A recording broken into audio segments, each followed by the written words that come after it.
Assalamualaikum warahmatullahi wabarakatuh. Now I will show you how to check the MAC address.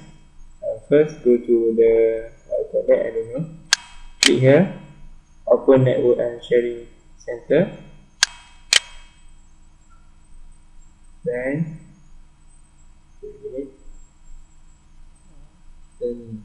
go to the change adapter setting. Change adapter setting. Then find your active adapter, which is here. This one. Right click and properties.